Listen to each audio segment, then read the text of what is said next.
What is up, guys? Welcome to virtual Redban number 718 this week. That's right. It's been another week since we had a virtual Redban. I've been doing it now about once a week. I don't know if I'm going to stick with this once a week thing. It's more just because I haven't got my studio up and running at the new place, and I've been spending some time there lately. But happy Friday to you guys. I'm having my first drink of the night, so cheers to you if you're having an adult beverage this Friday. This is a Death Squad mug, and there's a bunch of new Death Squad merch that you can get, and you can get it at DEATHSQUAD.tv. That's right, the original DEATHSQUAD.tv. At the very top, you can see Shop Squad, and if you click on that, it'll take you to ShopSquad.tv where you can get the mugs, but more importantly, you could get all the new shirts that we got. Not only are we restocked with the original Toxic Cat shirt with the Toxic Death Squad kitty, but now we have long sleeves and yellow and red. These things have been super popular. We had them with just green at first, and those things sold out super fast. So I decided, hey, let's bring them back, but this time let's bring them back in yellow, and my favorite, the red. But yes, those are killing it. You guys are ordering these up super fast. Might have to make another one soon. But go to ShopSquad.tv if you haven't already to get all your merch, your shirts, your hats, your mugs, your stickers, all that at ShopSquad.tv. Or like I said, you could just go to DeathSquad.tv to make it easier. DeathSquad.tv also has every single past episode of Kill Tony. This Monday, we had the very funny Joe List on. It was a lot of fun. Check that out. You can go to Kill Tony on YouTube, youtube.com/KillTony, or you can click this link right here on the top or on the side. And every audio episode is now available on Spotify, of course, Apple Music, but every single episode, and of course, every episode can be found at DeathSquad.tv. Last night, we had my secret show. It's my weekly show every single Thursday. Last night we had a South by Southwest version of the show. We had 17 comedians on the show. It was fucking awesome. Here's some photos. I think I got some photos from. This story's not a long. What? Okay. We had Hans Kim. We have Cam Patterson. We had Tommy Pope, who just moved to Austin. Any East Coasters probably know who Tommy is. We also had Yao Wing Summers, who she just headlined the whole weekend, last weekend at Sunset. Very funny. Of course, Brian Holtzman. We also have Chris O'Connor, who also just moved to Austin. Another New Yorker moved all the way to Austin. There's me. Look at me being silly on stage. I can't even remember what I was talking about here. I have this new bit that I've been doing the last couple months, about 2 months, and it's starting to really turn into an awesome bit.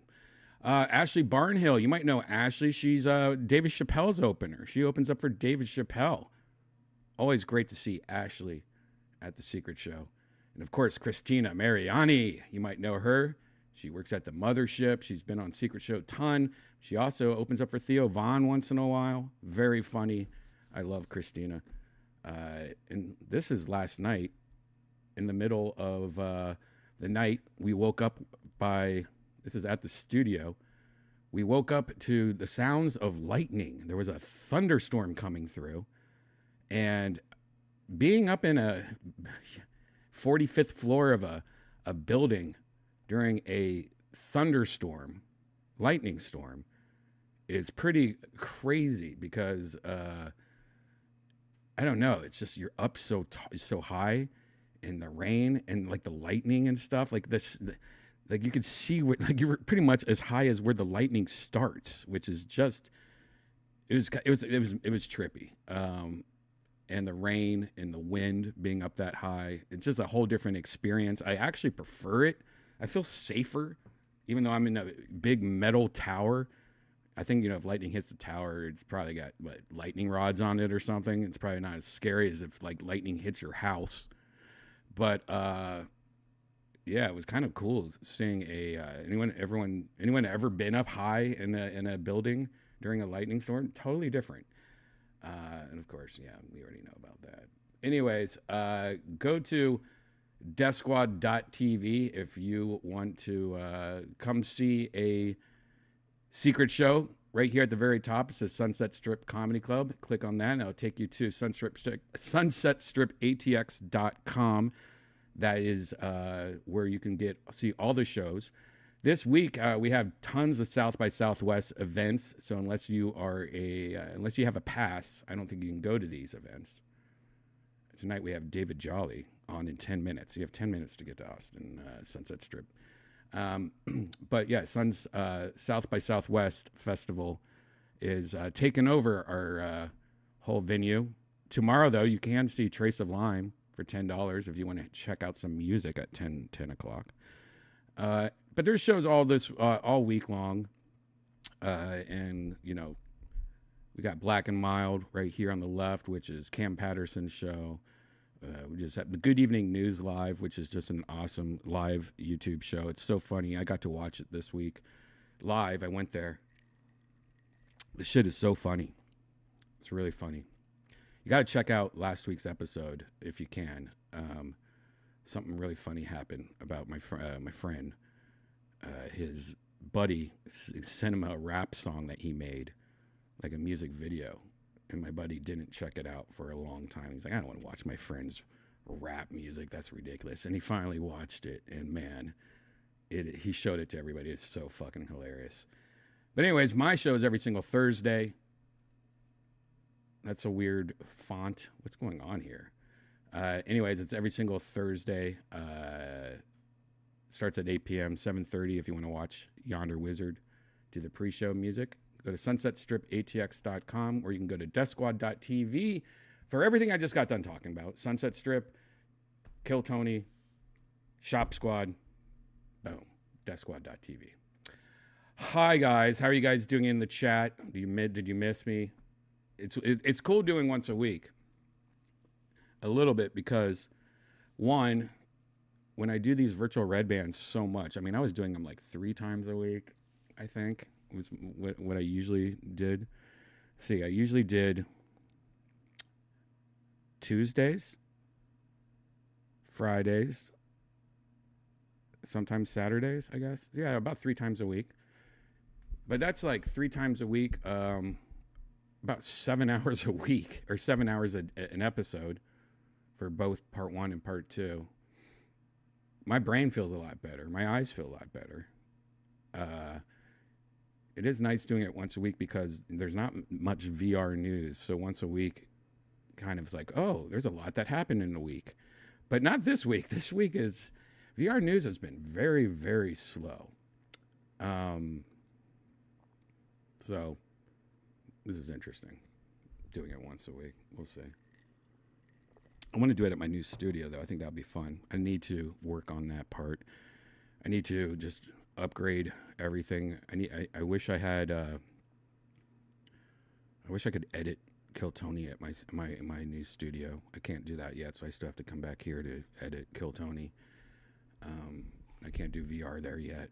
I need to really work on that. Maybe that's my mission this week. It's kind of fun building a new studio, but it's also kind of like, all right, I have to take all these boxes, find all these microphones, and do all this stuff. I'm also on the fence about, what VR do I bring to the new studio. I wish Index would release a new headset, because I feel like I'm just going to have to buy a new Index headset for the new studio and buy more base stations and controllers and do all that. Then I guess I'm going to have to, I don't know. I'm up on the fence right now.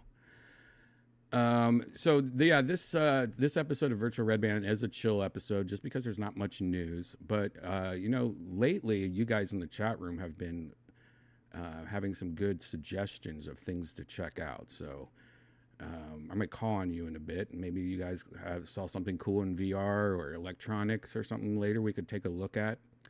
If you missed last episode of Virtual Redban, we went down a deep dive on bleaching old plastic. I don't know how we went there.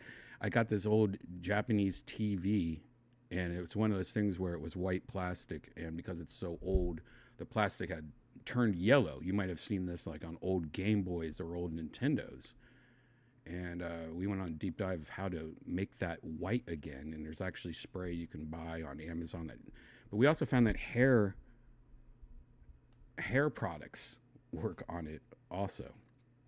So, what's the best pizza in Austin? I'm coming to spend a week out there to check out the clubs. Snags, that's a great question.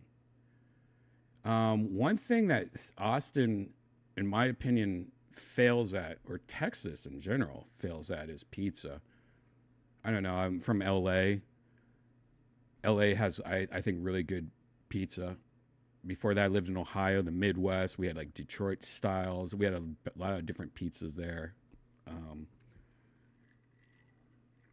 When I moved to Austin, I've tried almost all the pizza around me. I found one, my favorite pizza. I found it, but it is not downtown Austin. So this wouldn't really count, because I'm sure if you're coming to Austin, you're not staying in Pflugerville. You're not staying 25 minutes north. So my favorite pizza, though, in Austin, within Austin limits, is San Giovanni. They're only open Thursday through Sunday. It's in a distillery. San Giovanni makes really good vodka. And during the weekends, they have like a whole pizza kitchen, and they make it old school. Like if you want a deep dish pizza, they make a legit deep dish pizza. But their normal pizza's good. Their sauce is good. They have a bunch of, once in a while they have fun different pizzas. They have the pepperoni that curls up. This pepperoni, what's it called? Old World pepperoni. God, I love those. The pepperonis that curls up.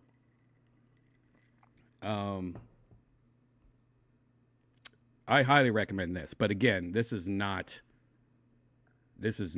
in Austin proper.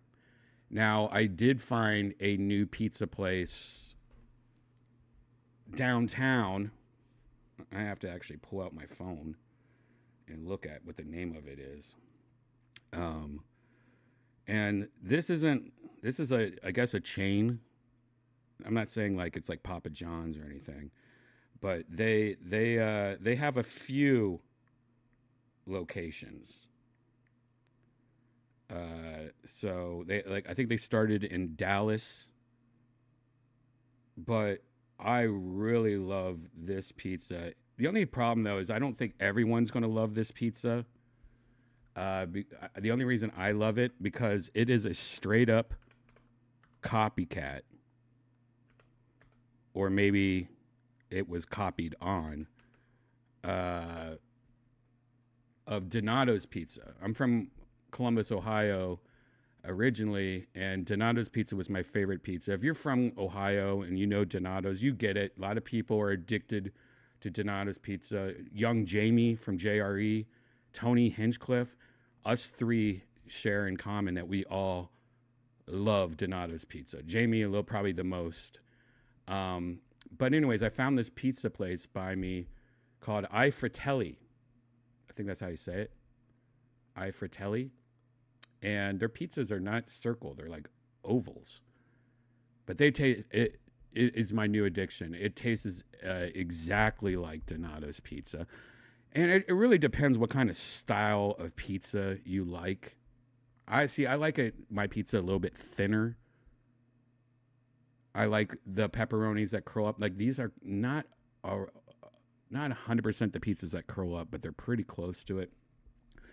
But I love the sauce on it. It's got a little sweetness to it.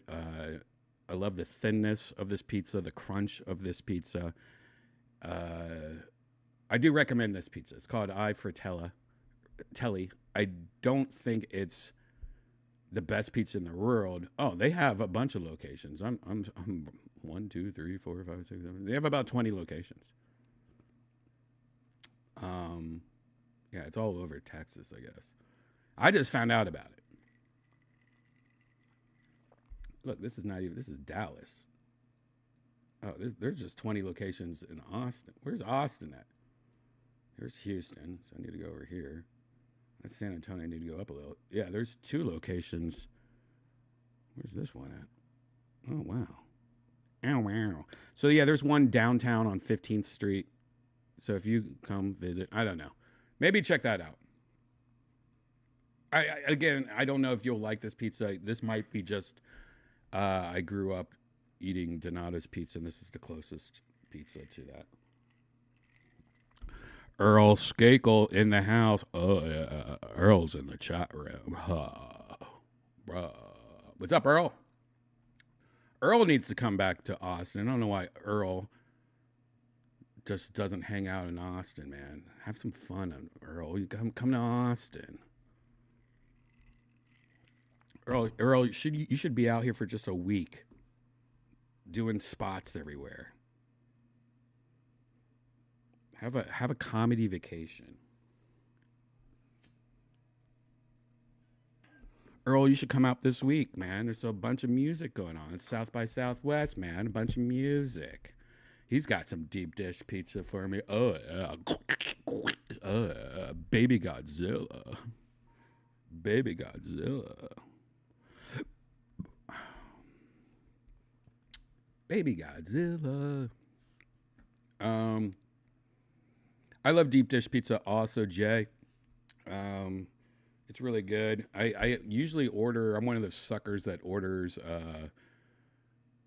Illuminati's or whatever it's called. Illuminati, whatever. From Chicago. I get the frozen deep dish pizza sent to me once in a while. I think I have one in my freezer right now. I haven't done it in a while.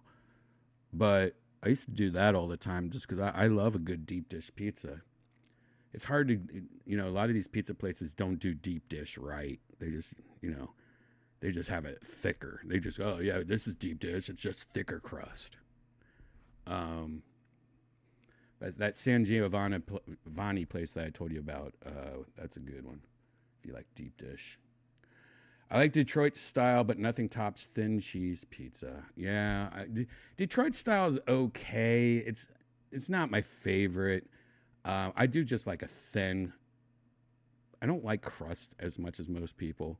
I don't mind if there's crust on the outside, but I like my pizza thin. But I like it crispy. I like a nice crispy, crunchy crunch. And I do like oregano when people use oregano on their pizza a little bit more. Yeah. But those pepperoni and mushroom. That's all I want. What you guys in the chat? Let me know. What's your pizza? Like, what is your go-to order? Mine would be mushroom pepperoni. Sometimes if I see there's like a goat cheese, I'll also throw some goat cheese on there. Sometimes I'll play with all onions. Put some onion on there. I don't know, but onion sometimes overpowers the pizza. I do like those. What's that? Peppuccinos? Those yellow banana peppers. I like banana peppers sometimes. Just before it's burnt is how I like mine. Well done. I agree. Me and Jay need to go get pizza together. I agree, Drew. That's what I like too. Prince Street in West Hollywood is great. Earl Skakel. Pineapple doesn't belong on pizza. You're one of those guys. It's easy to hate on pineapple on pizza, but every time I have it, I'm like, that's kind of refreshing. I do like, with Hawaiian pizza, like ham and pineapple. That's once in a while. That's kind of nice. You get the saltiness of the ham, the sweetness of the pineapple. It kind of works. I get why people don't like it though, and it's not like I love it. Like I maybe order pineapple on my pizza once a year, maybe twice. Maybe I'm crazy, and every time I do it, I'm kind of like, that is kind of refreshing. I don't know. It's all right. It's just not my first. I'm mushroom pepperoni. I don't like sausage on my pizza for some reason. I don't mind hamburger on my pizza once in a while, like meat, but I don't like sausage much because sometimes sausage is overpowering if it has too much thyme in it or whatever it's called. I had something the other day, and it's just like, I think it was thyme was the spice that was used in it or whatever. And it just overpowered everything. It was just awful. Tomato. I don't mind some tomatoes on my pizza. You know, little chopped tomatoes, because I am. Also, here's another thing I like. I sometimes do a lot. This is something new I've been doing, and sometimes it works out great. Other times it doesn't. Sometimes I've been ordering extra sauce. Like I'll order, you know, it's usually free too. Like if you order like a pizza, usually extra cheese costs you money, but extra sauce doesn't. One time I just tried it. I'm like, what does extra sauce mean on a pizza? So I just did it just out of curiosity. And extra sauce actually was pretty decent. Having extra sauce on your pizza, it was like, oh, this is actually more flavor. And so I've been doing extra sauce a lot on pizzas.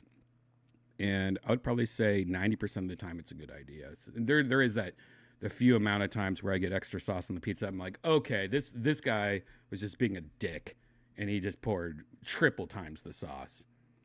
Shreddy, what's up? Shreddy's in the chat. Hung out with Dylan last night. Shreddy.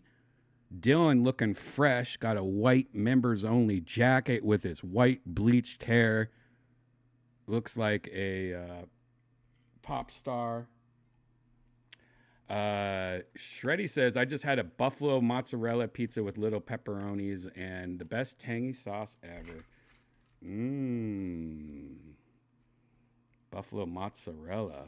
What's buffalo mozzarella? Is that like buffalo chicken? Like you have buffalo chicken pizza with mozzarella? Or is that buffalo mozzarella? Is that something different? I'm not a fan of, that's one thing I'm not a fan of. I'm not a fan of pizzas. Oh, shit. I fucked up. I poured way too much vodka. That's the most vodka I've ever poured in a drink. I was looking, you know how like you pour vodka in a cup with ice and you're looking to see where the vodka comes up, you know, like the fill line?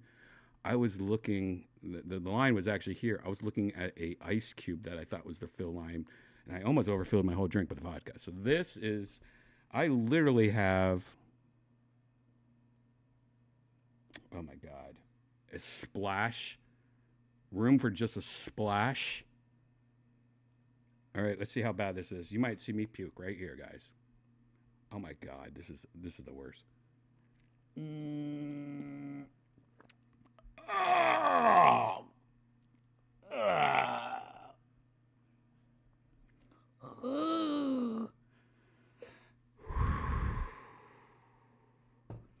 That was horrible. Horrible. Looking healthy, Redban. Oh, thanks, Chad. Actually, what's crazy, funny you said that. There's a comedian named Tone Bell. I don't know if you guys know him or not. Love Tone. He's awesome. Haven't seen him in maybe 6 months, 8 months. Haven't seen him in a while.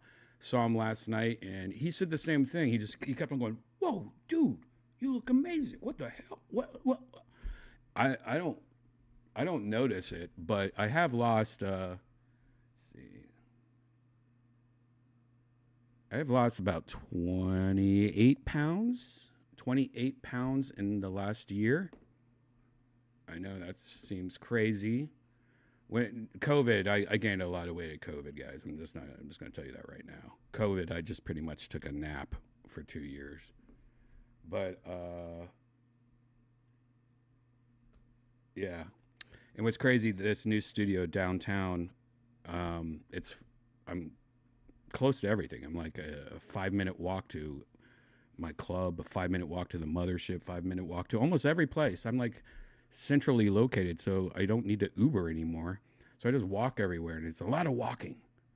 I've noticed I've been walking like crazy, but it's great. It's like you don't even realize you're exercising more, you know, because you're just walking. Like, I know I'm walking to get coffee, or I'm walking to my set, you know.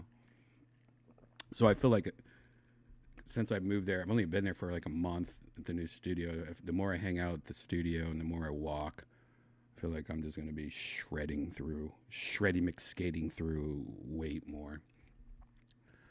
But thanks, Chad.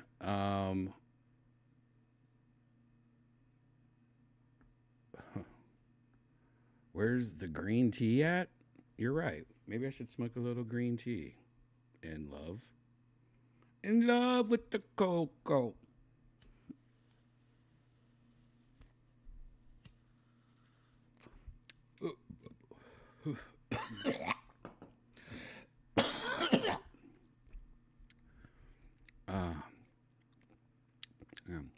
Port Osis vodka? Nah, I haven't got no Port Osis vodka.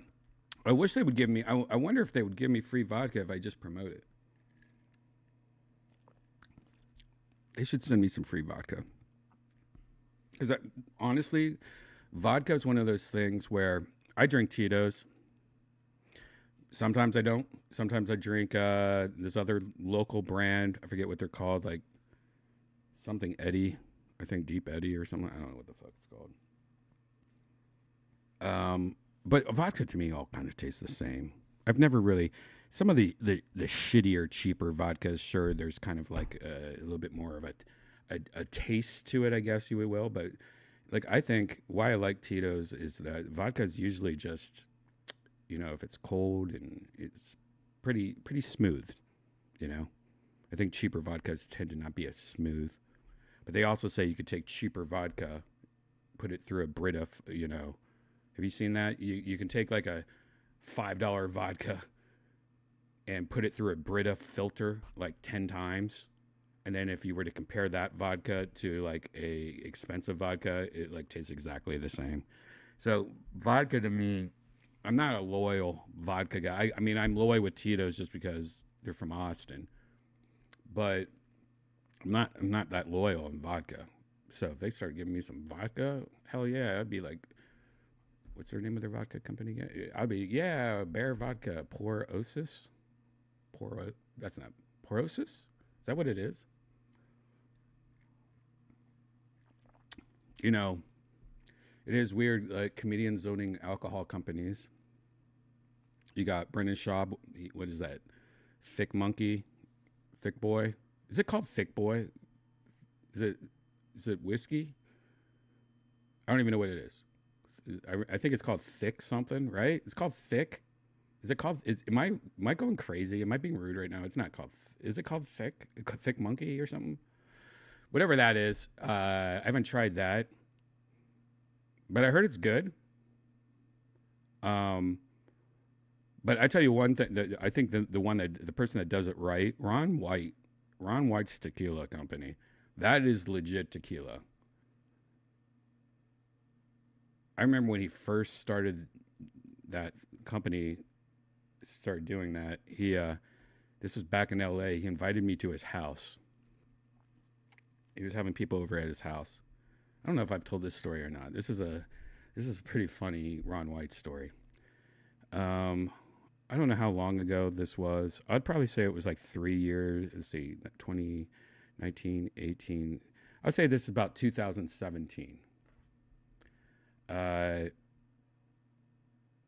Ron invited me to his house. He said he was going to have people over. And I was like, fuck yeah, I get to go to Ron White's house. I've heard Ron White has a badass house. And he did. Anyways, I got to his house. He met me at my door and met me at the door. He's like, come on in. I'm like, hey, what's up? And he goes, you're the only one here. I don't want you to think that this is some kind of weird gay thing. You're just the first one here. And I'm like, oh, okay. Thanks, Ron. I mean, isn't that a hilarious thing to say, though? I mean, I didn't even think of that, though. But that's funny that he said that. Anyways, that was when he first showed me his tequila. And he's like, here, you got to have some of this tequila. And, man, that's the first time I had his tequila, and I remember going, damn, this is great tequila. And then we just like went outside and he showed me around. He had like his place. I think he sold his place, but at one point he had a video on YouTube to sell his place. And it was just him walking around his place, showing you everything. But what a beautiful place. It had an elevator. I remember it was the first house I ever saw that had an elevator. I think it was like 4 stories tall. It's on the side of a mountain. You know, it was crazy. The bottom floor was like a big recording studio. I think whoever he bought the house from, it used to be a recording studio. So his whole bottom was like, he wanted to do podcasts. And I was like, dude, I'll help you out if you need, you know, me being a guy that always helps people out with podcasts. And then like, wait, why am I making myself work so much harder? But like, I remember I told him like, hey, dude, I'll help you out if you need help to do a podcast. And then eventually, like maybe 15 minutes later, people started coming to hang out. But that first 15 minutes was just me, and I didn't know Ron very well, and we're just walking around, and he's like, I promise you, I'm not trying to fuck you, Brian, but here's my bedroom. That was a fun memory of Ron. But what I was saying is that his tequila is legit. If you're a tequila drinker, when I dated the Mexican girl, which if you ever seen my comedy act, you know I talk about dating a Mexican girl for a good 10 minutes of my act. That's when I was into tequila. I was into tequila pretty hard. Like I used to get tequila presses, which was a shot of tequila. I think it was soda water and a splash of Sprite. I think that's what it was. But it was refreshing. It was light and delicious, especially if you like Sprite. That was my drink for a while, though, tequila. I was super into tequila. And then when me and that girl broke up, I was like, damn, fuck you, back to Jack Daniels.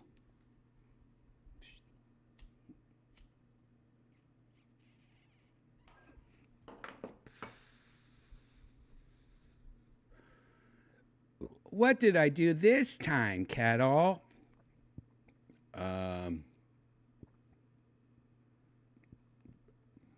Thoughts on Nick Swartzen being booed off stage? Yeah. Look, I know Nick has had problems in the past. Like he almost died, didn't he? Wasn't it like he was in the hospital at one point from drinking too much alcohol? He drinks a lot. Nick is definitely got issues with drinking, and he's like quit drinking. He's gotten better. He started drinking again, but you know, Nick is somebody that loves to drink. I like to drink, but I'm definitely in control of my drinking. I purposely make myself not drink like 3 times a week at least. And those 3 times a week, I'm like just doing nothing but taking like supplements for my liver and, you know, milk thistle and shit like that. Like I'm like, you know, I'm getting older, so it's not like it's as, like if I do let myself drink, I try not to go crazy, and I try to supplement my days off by just drinking a lot of water and supplements and like trying to like, you know, help my body. But Nick, I believe, you know, he was one of those people that, you know, just drank all day, drank all night, woke up drinking, sports, drink. You know, one of those guys. Now, I don't think this is what that was. I've seen different videos of it Nick did. There is definitely something. So when you're in Colorado, especially Denver, I'm not sure where he was, but it's, you know, one thing that you find out if you've never been to Denver, and if it's not Denver, it's wherever close to Denver, it's so much higher above the sea level that if you take one drink of a normal beer, it actually hits you probably 1.5 times. So if you're an alcoholic, you should, just move to Denver because alcohol gets you more fucked up. I don't know why, but it's true. So you got to watch yourself when you drink. There's less air, whatever, you know, like if you get out of breath easier when you're that high up, but it also affects when you're drinking. That's kind of like the same idea as when you go on an airplane and you drink on an airplane, you get more fucked up because you're so high up in the air. Well, so there is something to that. when it comes to drinking, he said he was on edibles, uh, but it is a true thing. Now, is that what happened?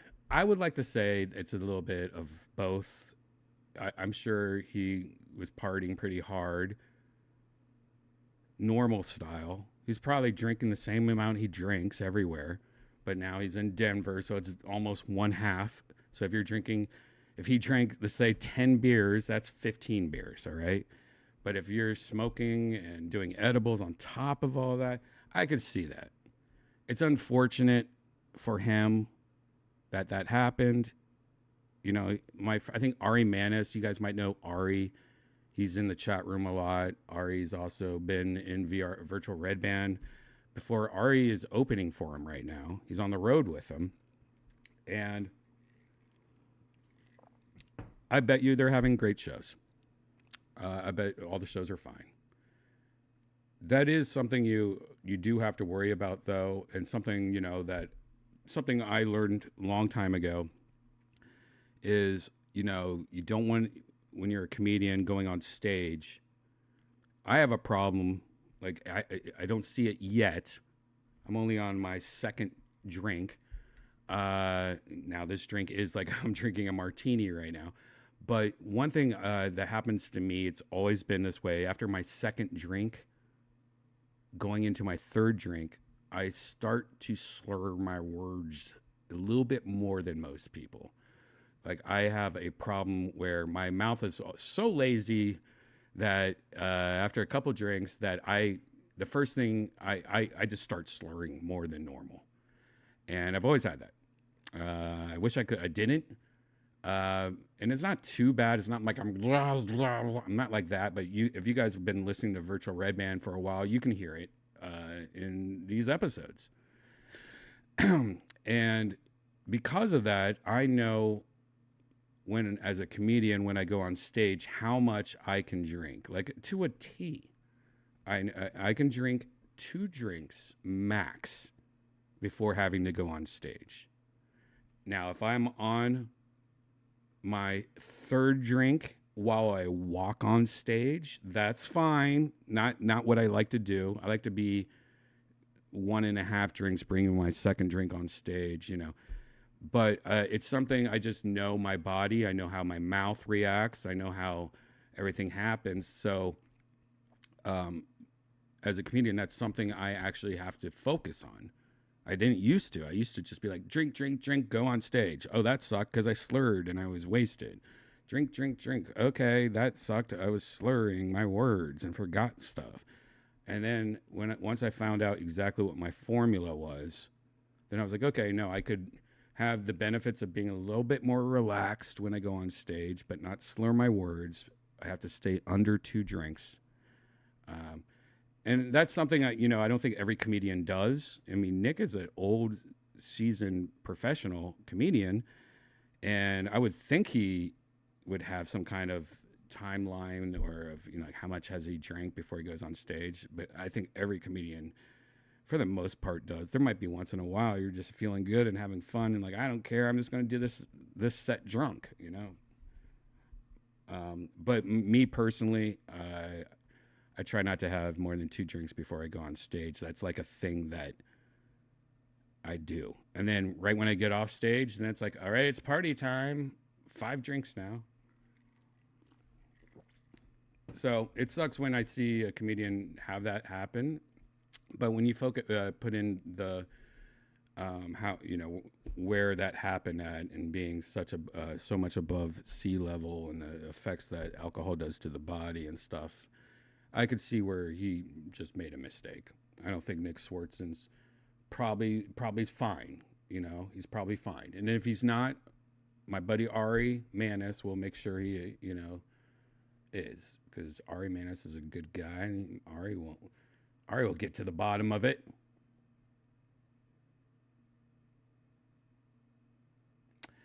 Dude, have you seen the live streams lately? He's somehow more unstable than ever, somewhat concerning. Rex Bats. Yeah, I mean, I know what you're talking about. It's unfortunate. It's sad. Very concerning. He is banned from the show. I hope when we don't go to LA, he tries to go to the show because they already know who he is. And it's going to be embarrassing if he tries to go to the show for him.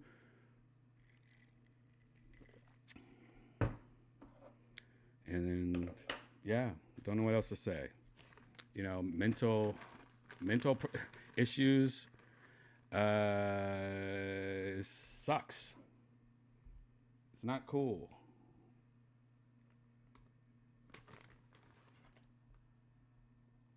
I don't really want to talk about it because yes, it is concerning. Luckily, everyone knows. What's your favorite shows on G4 Tech TV? Man, I used to love Attack of the Show. I used to love them all. Back in the day, G4 was really cool. I'm glad I'm friends with Kevin still. I haven't talked to Kevin Pereira in a long time. That was one of my favorite things, though, moving to LA when I was 30. I'm now 49, guys. 19 years ago, when I moved to LA, G4 was on the TV, and that was one of my favorite things about moving to LA. I was like, oh my God, Tech TV's here. You know, it was Tech TV back, right? Before G4. And I went to some live tapings. I met them all. It was like one of my favorite things. Like, I can't believe I live in the city. I could just go to free live tapings. Like, that was so fun. You used to be able to be in the audience. You could just... So that's how I met everybody. I used to know all those people. Do you consider Bert Kreischer an alcoholic? I do not. Well, he's a very functioning alcoholic, and he definitely goes way over, all the time. He's from Florida, though, so you got to factor the Florida in. But he also works out a lot. He takes care of his body a lot. Also, it's hard, I think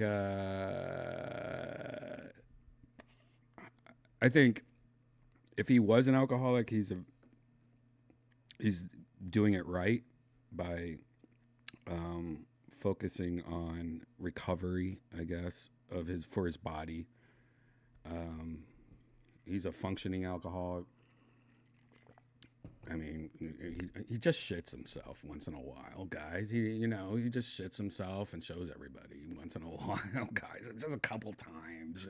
I mean, no, I love Bert. I mean,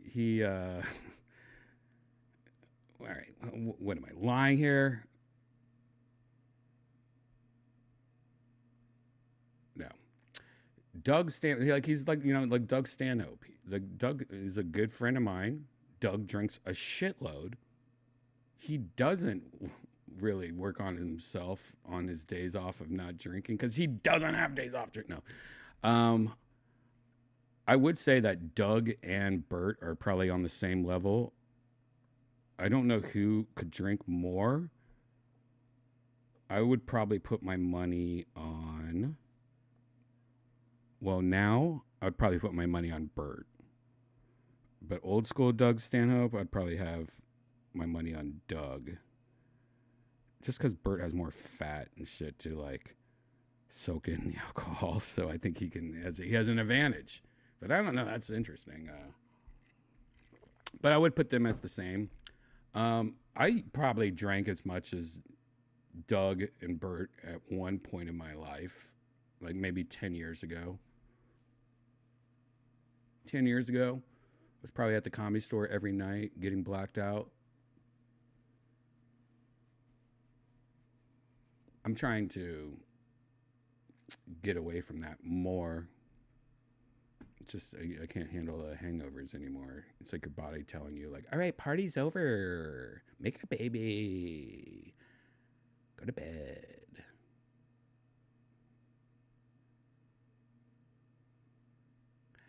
I'm from Wisconsin. We have a much higher national average of people having a beverage or two at lunch. God bless the Midwest. Um, yeah. Uh, never see. That's one thing that really, even I've never been one of those guys, what I call day drinkers, unless I'm at a music festival.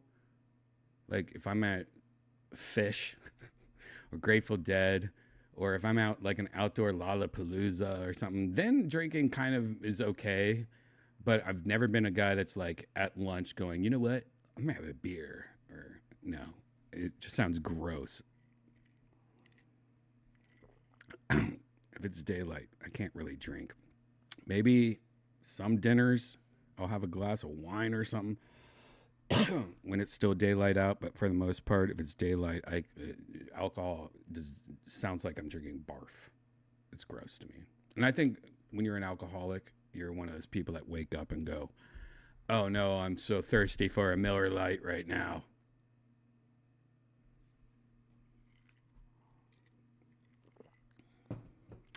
Saw Ari open up for Theo.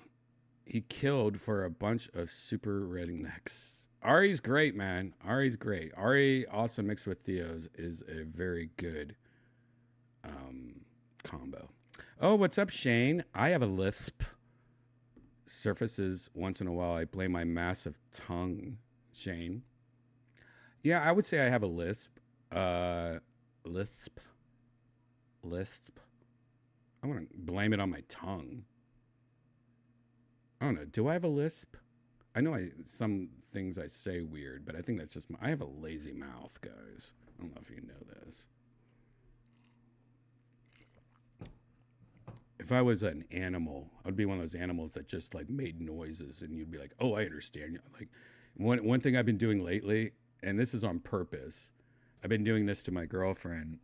I'll just make the same noises I do to my cat, and see if it works. Like I do the same noises I do to my cat, and at certain times to my girlfriend, and see if it works, and see if she notices I'm doing it. And what I've been noticing, she doesn't really notice I'm doing it to her, but like I'll go like, you know, like if she's like about to step on something, or like if I want her to come, I'm like, and it kind of works. Not gonna lie. Not gonna lie. What the hell? What is this? Ari doesn't drink. So, you know, you're the best. Redban always in the chat. Happy weekend. Thank you. What is this? What happened to the ice house? Whoa. What happened here? Sorry, guys. My chat is freaking out. It just like, I thought I was at the end of the chat and it just refreshed, and now I got all these new chat messages. What happened to the Ice House Chronicles #2 video? Why not try and get the Bone Zone crew on Kill Tony? I think Brendan Walsh has been on Kill Tony before. The other two guys like Randy and stuff, I don't really know what they're doing anymore. I think one of them, I think Davey is like being a successful actor. I don't know. Like I haven't talked to Randy and Davey in years, but I don't think they're all friends anymore, guys. Breaking news. I don't think the Bone Zone crew is all friends anymore. I might be wrong. I don't know. I might be wrong. I would love to have episodes like that, just of old, you know, like having the Bone Zone crew together for an episode of Kill Tony. Oh my God, that's an amazing idea. Problem is though, that's, you know, that would be cool and amazing, but you know, Tony doesn't know. You know, Tony knows Brendan. He doesn't care about Bone Zone. Tony, you know, that's just to a small group of people that would like to see that, or even know what the Bone Zone is nowadays. it's pretty crazy because when you're looking at, Kill Tony has blown up in so much popularity lately, and notice, Kill Tony's audience.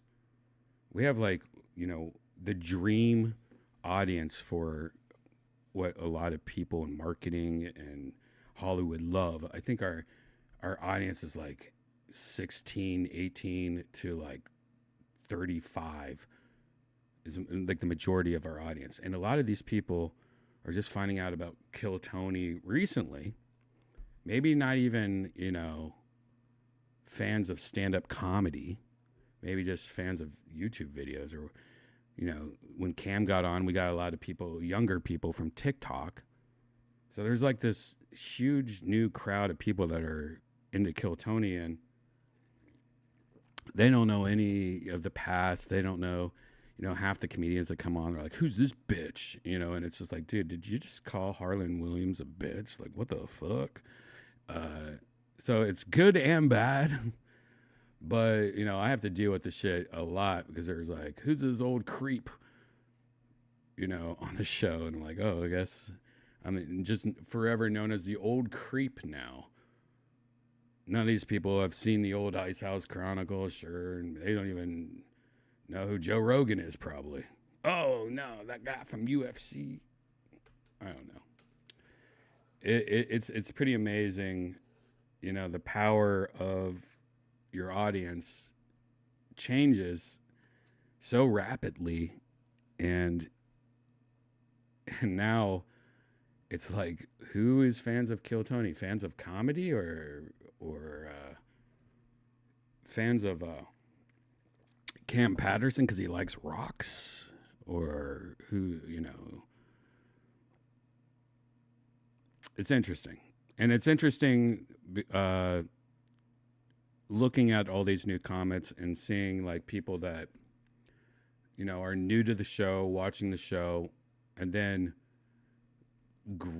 some people start like whatever episode they saw and then go backwards on shows. I wouldn't say you should go all the way backwards. Maybe save the first 200 episodes or so for special times. But it is interesting watching the show change over the years and stuff like that, and the audience change. And now this audience is just very young. I think Kill Tony's audience is, especially mixing with people that love wrestling and which is awesome.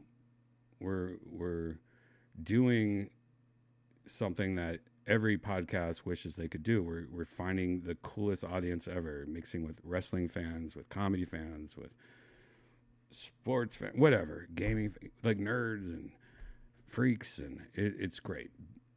But it's very interesting seeing it change so fast and seeing it, I don't know. It's a huge monster now, guys. Like this show has turned into a amazing huge monster, and it's pretty cool.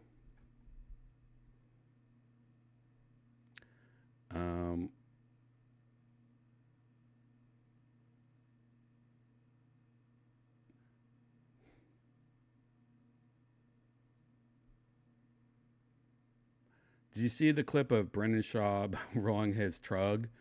Trug.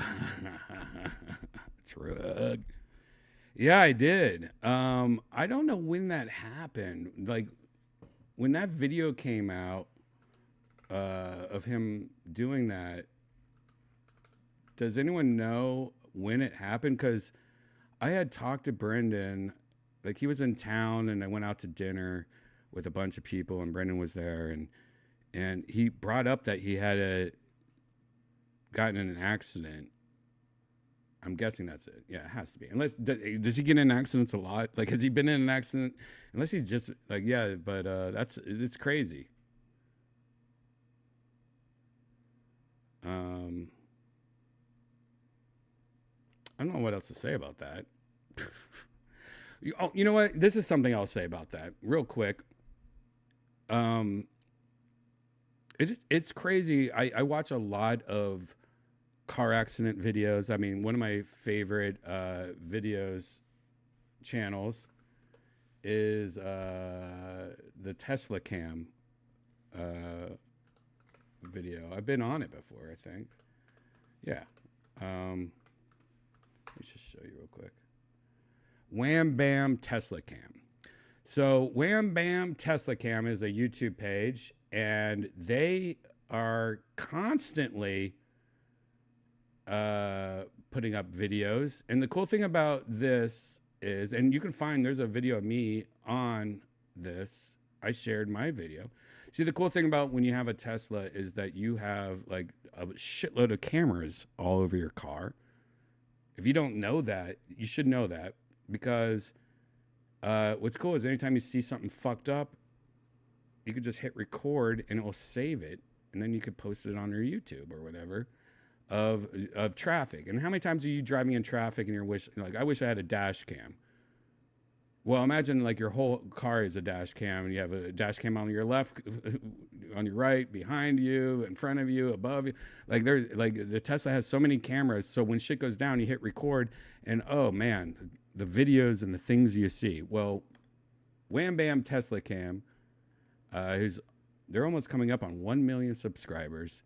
You just send them your videos, and they have some of the funnest I like car accident videos. I don't know why. Like, that's one of my things I like. And here it is, Wham Bam Tesla Cam. Just constant fun shit. But one thing you notice looking at all these is that how much trucks roll. Like normal trucks, like F-150s or, pickup trucks and shit like that, while they look so tall and big and monstrous, they roll so easy. Like after watching Wham Bam Tesla Cam, I just see so many where I'm like, holy shit. Every time I'm in a truck or an SUV, I always feel so safe. But you're actually not as safe as you think you are because of how easy it is to roll a normal car. Now, Teslas and any pretty much EV car, their whole bottom is battery. Like I have a Model X. It's an SUV. It's older, but it weighs over 5,000 pounds. I don't know how much it weighs, but it's over 5,000 pounds at least. And if you ever look at the crash videos, the what's it called, where they test out to see how safe a vehicle is. They have the crash test dummies. They have the crash test dummies and shit. Anyways, they don't even put crash test dummies into Teslas because they don't roll. It's like impossible to roll a Tesla because it weighs so much. It's like that. It's the number one reason I love Tesla, and why, like, if I had a family, if I had kids, I would only let them drive in a Tesla because of how safe these cars are. Like, it is literally the safest car in the world. But watching this is pretty crazy. Now, the first video I see right here when I go here is insane Tesla rollover caught on camera. Now, this is exactly everything I was saying, but opposite. Let's take a look at this Wham Bam Tesla Cam right here. Alan's Tesla Model S Plaid rolled over after hitting a patch of ice on a winding mountain road, leaving him stranded alone for hours. Let's back up and start this story from the beginning. Alan was headed to his cabin in the Sequoia National Forest one evening. Now, again, everything I just said to you is being thrown out the door because supposedly this car rolls. Now, this is a Model S. It's not the Model X that I have. It's a Model S Plaid, which is pretty much their fastest car ever. It's a beast. The forecasted low temperature was above freezing, and Alan still had summer tires on his Model S Plaid. He told us his Tesla never warned him about freezing conditions, but while he was coming around a bend, he hit a patch of ice and was sent sliding into the side of the mountain. This is scary. Oh, shit. The Tesla rolled on. All right. Well, that is a little different. You just hit a mountain. Yeah, that doesn't count. You just hit a fucking mountain, dude. That's not a normal car accident. You just ran into a mountain. Before riding itself. Less than 10 minutes later, it completely shut down, so even the heater was no longer running. It quickly became very cold, and there was no cell. Laid it on his stomach, though, at least. The wreck happened in a very remote area, and it was unlikely anyone would drive by, certainly not before daybreak. So anyways, you get the idea. If you want to watch that whole video, it's on Wham Bam Tesla Cam. Now, let's see if I can find the episode I was on. Let's see if I just type it right now. Hold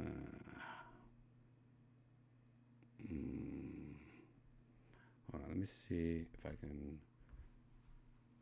Redban, Wham Bam Tesla.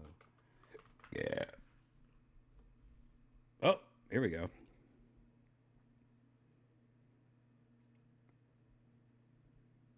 Look at this.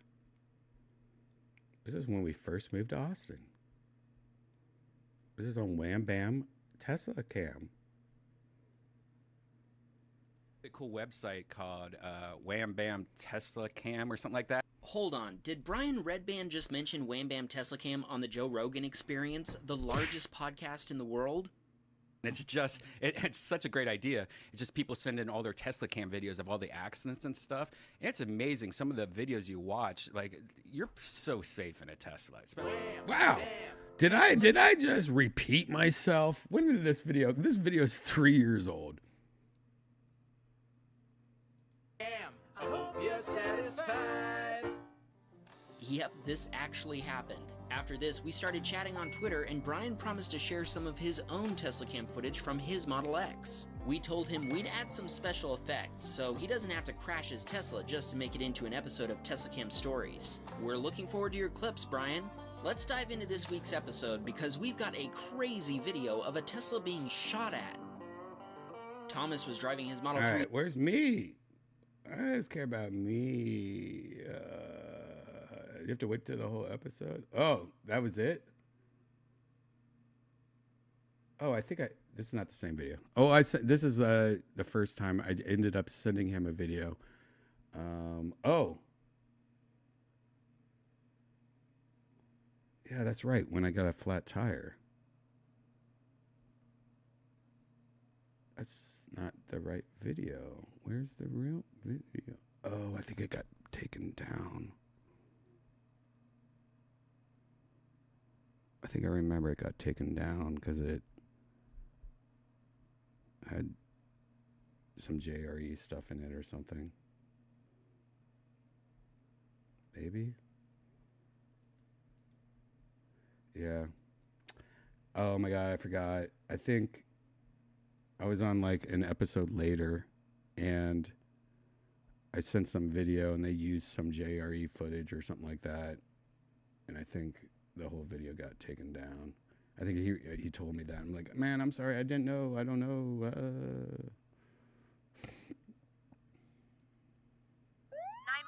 what's your emergency? Viewer discretion is advised. Yeah. Damn, maybe I'll find that video. I don't know, but check out Wham Bam Tesla Cam. If you're one of like me, who is constantly like looking for new YouTube videos or things to subscribe to, I highly recommend Wham Bam Tesla Cam. Even if you don't have a Tesla, it's just, imagine Teslas just have all these cameras on them so they catch things that you don't normally see all the time. You don't see, dash cams coming from the front, back, side, left, right. So you get to see a lot of fun stuff.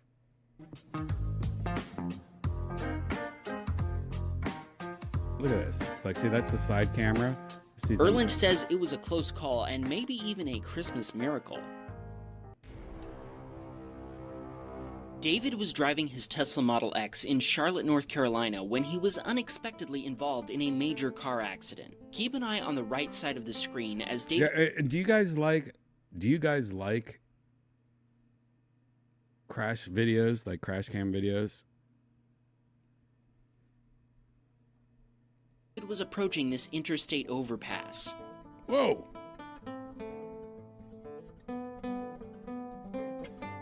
The Jeep coming from the off-ramp lost control, flipped, and hit David. Car accidents are so scary. Have you guys been in a bad car accident before? Like, luckily, I haven't been into, like, a serious monster one yet. But I've seen serious monster ones. I've seen people die. But it's crazy he's having camera video of all of it. You know? David's Tesla pushing him into the oncoming lane. On the right repeater camera, we can see this Toyota in the lane next to David locked up its tires and missed the overturned Jeep by mere inches. Look at that. Save! Go Toyota. Toyotas are awesome. David ran out of his car to check on the driver of the Jeep. See what I'm saying? See what I'm saying though? There's so many cameras on a Tesla. It's like you're driving a video shoot everywhere you go. And what sucks is a lot of people don't know that. I don't think about Teslas. So when a Tesla's parked in a parking lot and you like open your door and it hits a Tesla, it's recorded, guys. So if you open your door onto a car, we're gonna know what your license plate is. We're gonna have video of your face. So you better leave a note or something and say, "Hey, I dinged your car. If you want me to pay, let me know." Like, leave a note or something. You're pretty much any time you're near a Tesla, just imagine it being a 360 security video of you. That's just a shout out. Maybe people don't know that.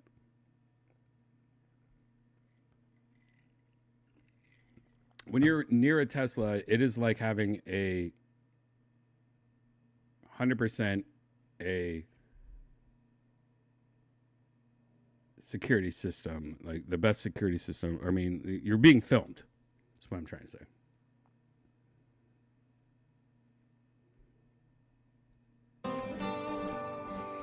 Thankfully, everyone involved was okay, apart from being noticeably shocked. Whoa. Does she work at AMC Theaters? By the accident.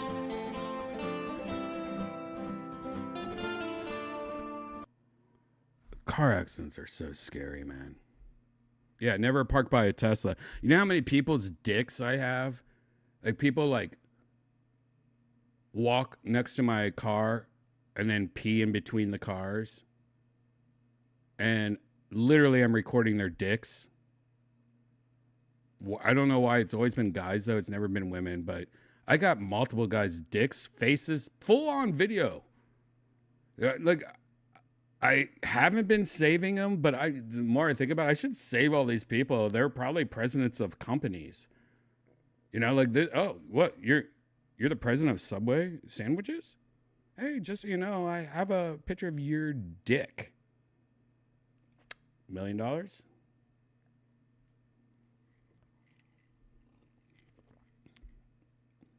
I don't know.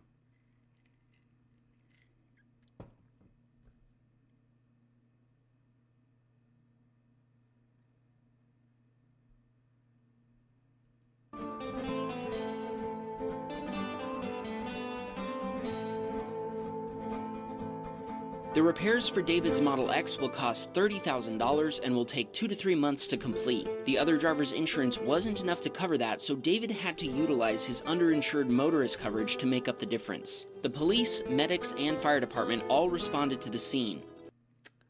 By the way, if you have nice cars like Teslas and stuff like that, there is a thing called uninsured, underinsured drivers, like pretty much if you have a Tesla and you get a car accident with a Civic and they're on like the cheapest insurance policy ever, their insurance is not going to be able to pay for your shit.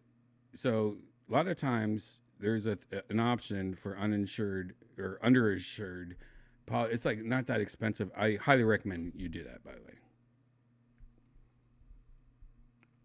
Let's just jump ahead. I love Tesla, Wham Bam Tesla cameraman. They also have these stickers you can put on their car now. For that big jump at highway speed. I mean, have you ever been driving and you just see like the craziest car accident or the craziest thing happen? You're like, did that just happen? Should I pull over to see if that person's alive? That's what's great about having a Tesla. You have a full camera crew the whole time you're driving.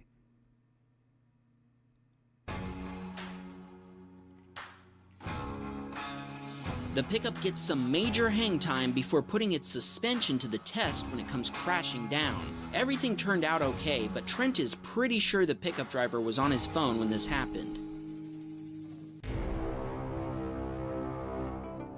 Aaron was using autopilot in his Model 3 down a tollway in Colorado when he approached this semi-truck going about 60 miles. By the way, I test drove a Model 3 the other day.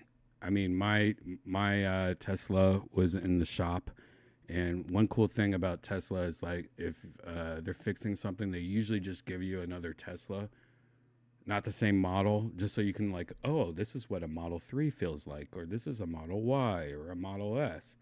This was my first time getting a Model 3, and the Model 3 is their cheapest car. I think it starts off at $35,000 or something like that. That is a great car. If you can get a used Model 3, I would actually recommend it highly.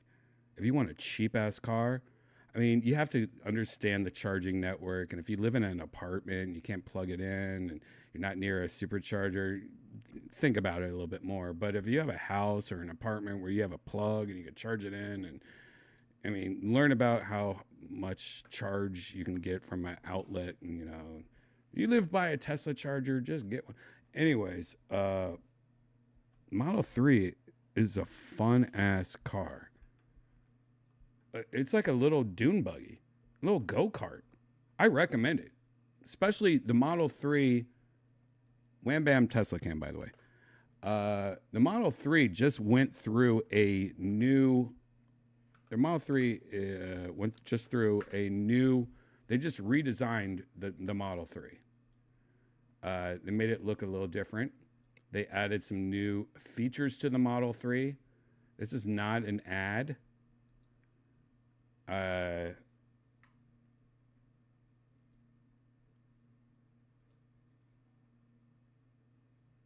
don't know if you ever thought about getting a Tesla, if you think it's too expensive.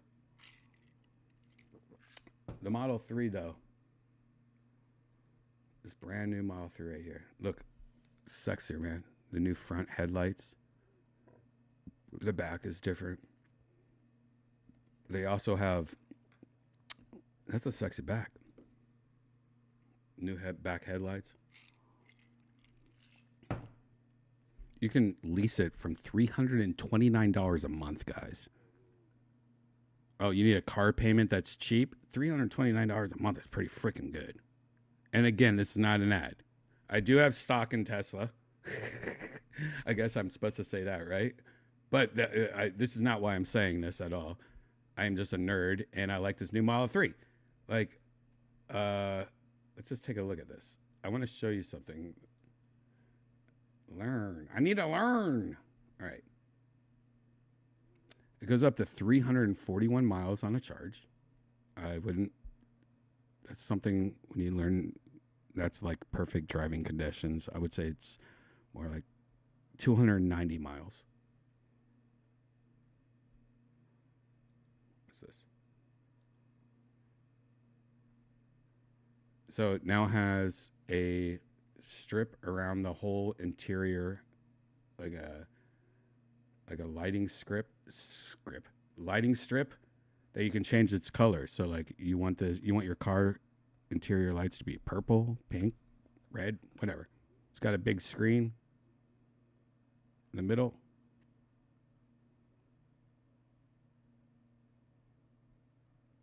It's got vented seats, like air conditioning that comes out of the seats, and heat. This is the white seat. It's got a nice sunroof. It's got UV protection, so like, you think like, oh no, dude, I don't want to cook in my car. Nah, you don't even feel the sun. It's just got UV protection. You can play video games on it. You got all this shit on there. What is all this? Anyways, I just thought if, you know, a lot of people are scared of Teslas because of the price. And I'm just saying, like, look, this is actually, it's not bad. Look, 35,000.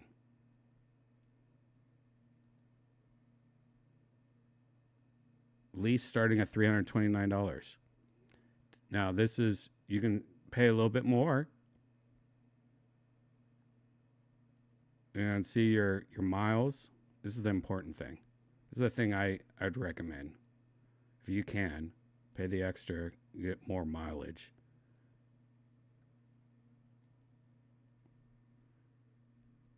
I personally think I want to get either the red or the blue of this. 18-inch wheels is fine, but I like the white interior. Fuck all that shit. May 2024. I don't know. I just think it's, I like the new look of the Model 3, and I don't think it's that expensive or crazy for having a new car. What do you guys think?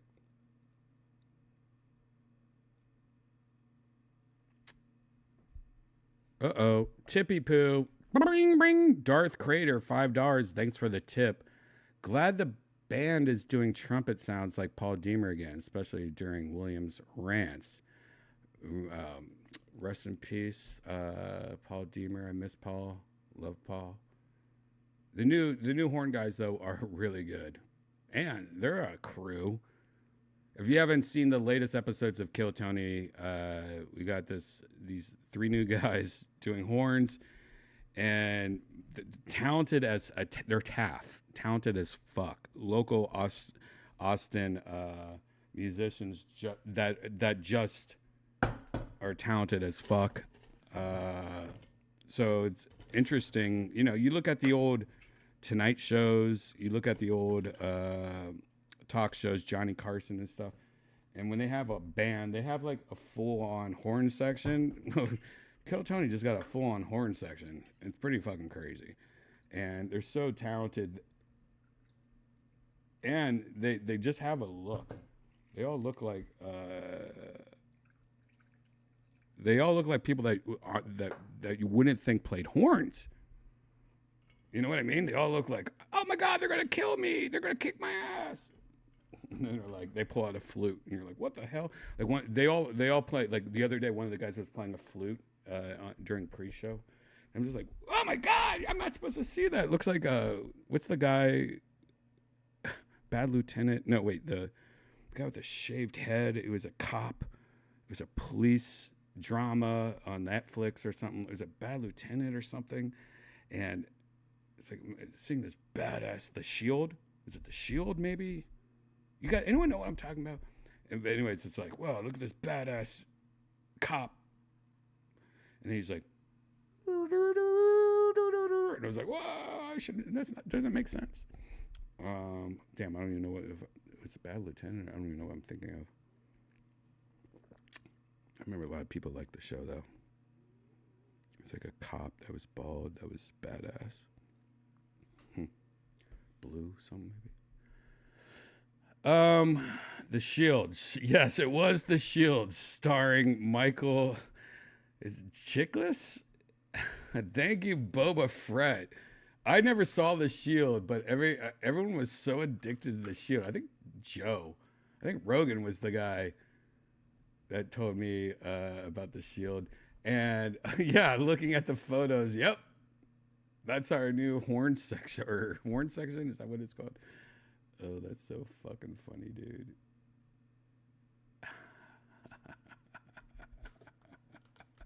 You guys know what I'm talking about?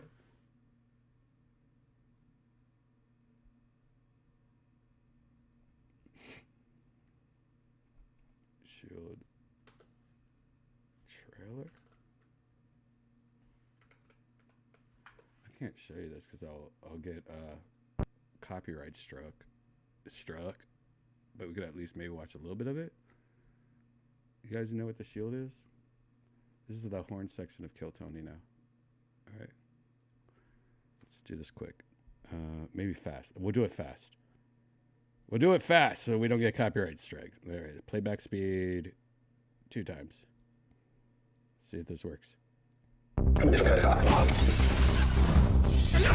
We knock down the doors so the cops don't want to. Take fire from every scumbag in town. They didn't hurt it. I don't feel bad about taking it. All right. Now we're going to go really slow just to throw off YouTube from giving me a copyright strike. I'm going to go slow now. This is our new horn section. The shield.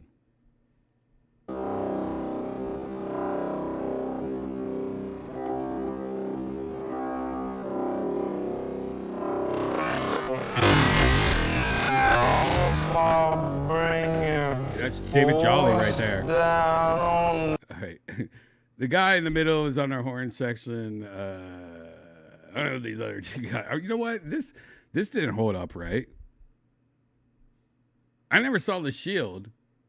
But I'm telling you right now, the guy on the right and the guy on the left, I'm not buying it. I ain't scared of you idiots. What do you work at?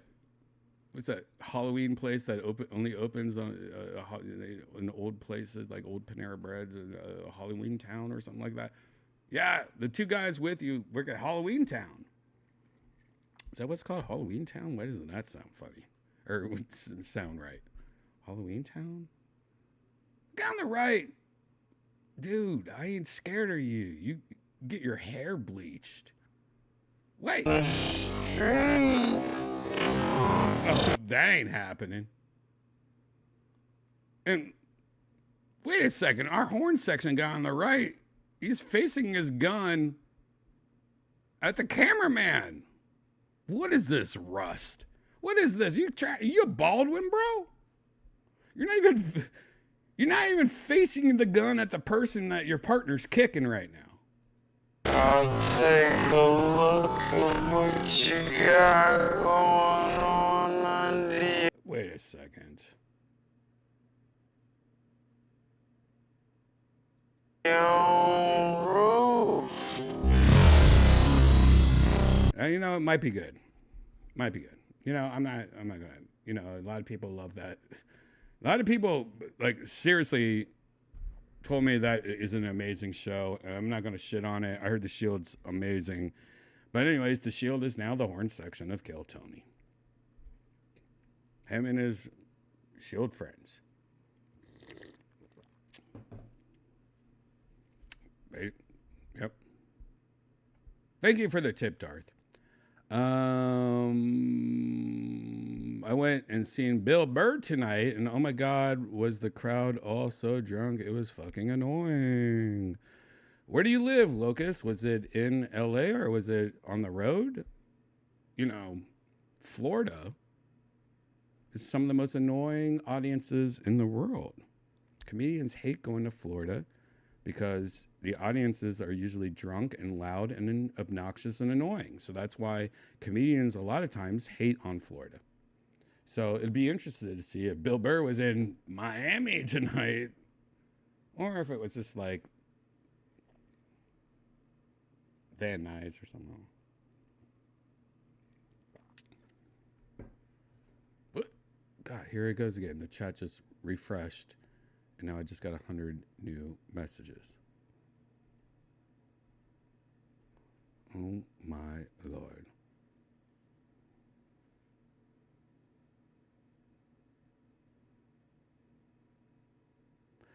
Wait, so my neighbor knows I shit on the hood of their Tesla? Yep, I'm sorry, Locust. They have that video. They see your little pink butthole.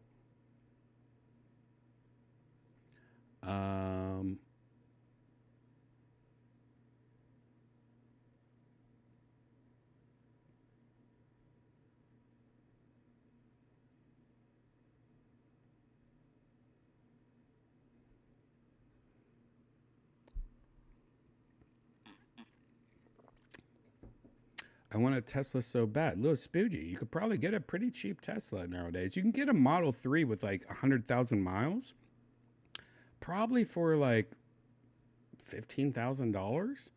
And that will last you. The batteries in that Tesla, I would say probably at least last 300,000 miles.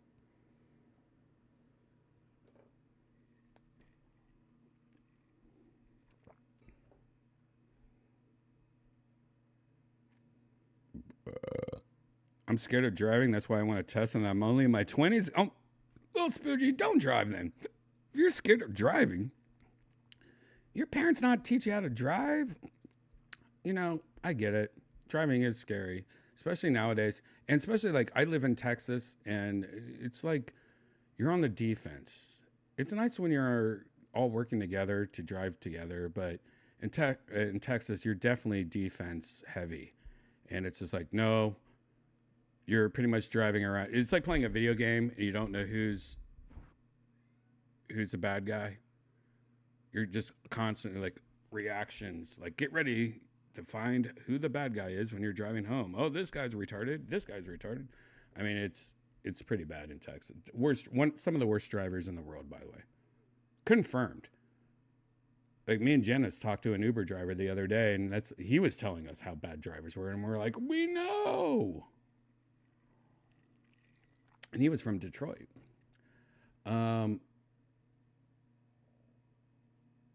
Tesla drivers have the highest rate of traffic accidents of all automakers. Good thing they're safe.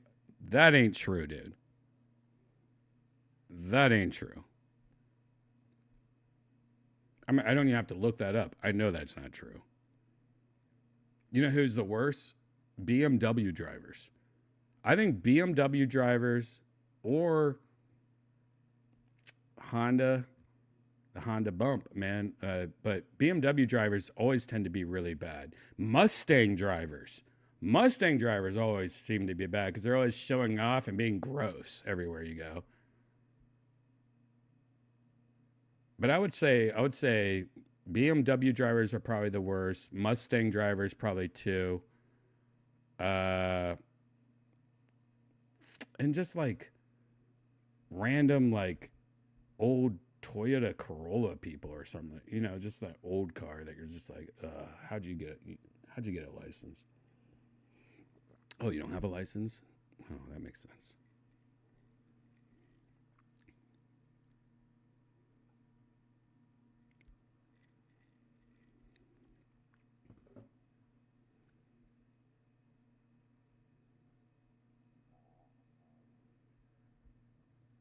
Spirit Halloween was the Halloween store, by the way, that I was thinking of earlier. I don't know what I said. I think I said Halloween Town or something like that.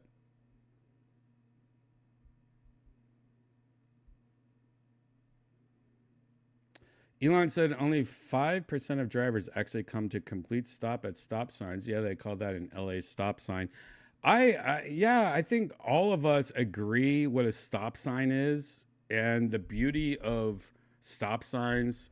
Like there's a stop sign that's near me, and it's a 4-way stop. Left and right, there's never any cars. And it's always a stop sign for these people. And anyone that drives this stop sign all know, oh, this is just like so annoying that we have to stop here. But we all, like, no one stops completely. Everyone just kind of stops, look to the left, look to the right, go. Like, some stop signs are just dumb.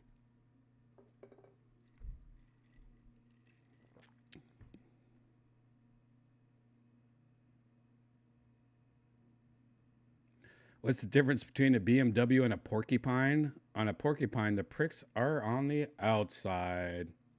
Beep, beep, beep, beep, beep. Chad. All right, you know what? It's so weird. I've been talking to you guys now for almost an hour and a half. I haven't gotten through any VR news. So I'm going to spend the next 5 minutes going through these VR news real quick. Nothing too exciting, but we'll see.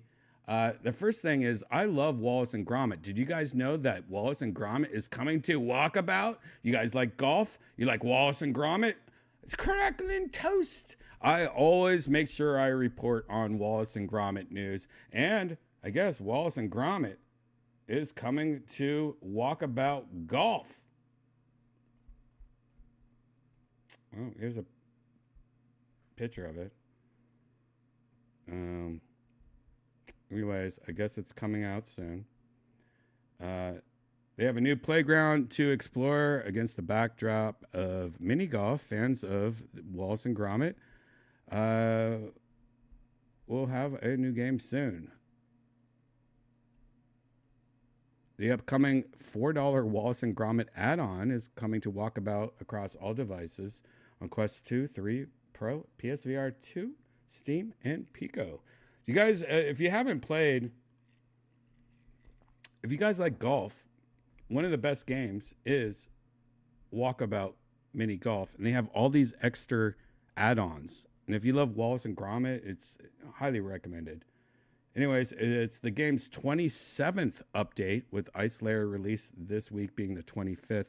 Walkabout courses start in day mode with a lost ball to find as an Easter egg. Whatever. Coming out soon. There you go. You guys want to see what Walkabout Golf looks like? Here's what Mist Island looks like. Hi there, I'm Lucas Martel. I'm the creator of Walkabout Mini Golf, and we're standing on Mist Island. This was one of my favorite games growing up, and I realized just chatting with Rand and a bunch of the folks at Cyan how, both for me, but a lot of the people on the team, how much it impacted us and kind of even got us into making games and making animations. So when they responded so well to the idea of letting us put a mini golf course on Mist Island, we ran with it, and we're just so glad that we finally get to share this with the world. So come on, let's give you a little tour of some of the modifications we've made to Mist Island. So, of course, you have to start off on the dock. One of the most difficult things probably about creating the course was actually just figuring out our linear walkabout path. The island was made to be sort of like more interconnected, and we really needed to find a way to get people to kind of have that walkabout path that would hit all the highlights, but still flowed from a design standpoint of actually creating the island was one of the easiest, because Cyan actually gave us the model of the island. That's cool. And we were able to modify it, and we did end up remodeling, I think, everything, because we needed it to fit our low poly aesthetic. But yeah, it's one-to-one. It is exactly, it's all based on the actual island, so everything is amazing. Just having things in the right place really make it feel authentic. This is probably one of the better examples of some of the new mechanics that we've been working on. So this was actually one of the harder holes to... So anyways, you get it. You know, this is a fan of video games. These guys make putt-putt golf, and they add cool franchises to it, like Wallace and Gromit, that's going to be coming out soon. So that's kind of fucking cool. If you like Wallace and Gromit and you like putt-putt, there you go. Let's move on. Tiny Anchors takes aim next month on Quest, Pico, PCV. Anyways, this is a game. Maybe you like Rogan. Maybe you like archery. I love archery. When I went to school, I was an archery guy. Used to always have archery. Yeah, I went to a little bit richer high school, a little snobbier middle school. I grew up in a nice neighborhood. We were the first apartments ever made in the world in a nice neighborhood. It was a beta test to see if you could put nice apartments in a rich neighborhood. So I was pretty much like the person from the other side of the train tracks, but I was in the right side of the train tracks. And that's how apartments came about. And yeah, I beta tested apartments. And we were poor, but we lived in the right school zone. And we got to do archery in gym class. So I love archery in VR. I think it's a good idea. There's this new game coming out, Tiny Archers. And it pits you against various goblins and orcs as you defend the North Kingdom. Who gives a shit? I guess let's watch the trailer.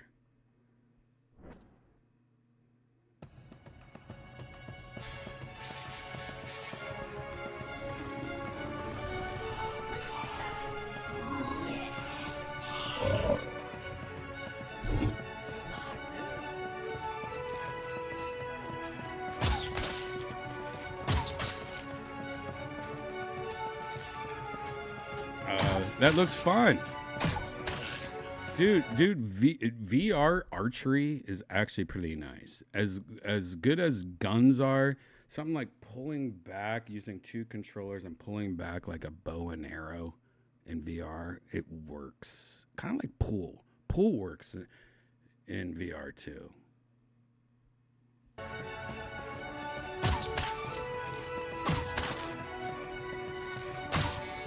Defend the kingdom on the brink.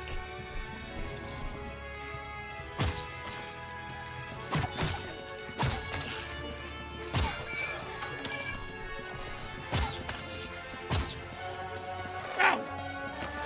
This actually looks pretty fun. Wait, does it have like? Where does it look like it has like Sims like growing? You know, like are you growing shit? And it's like The Sims, you know what I mean? Like, or is this just? I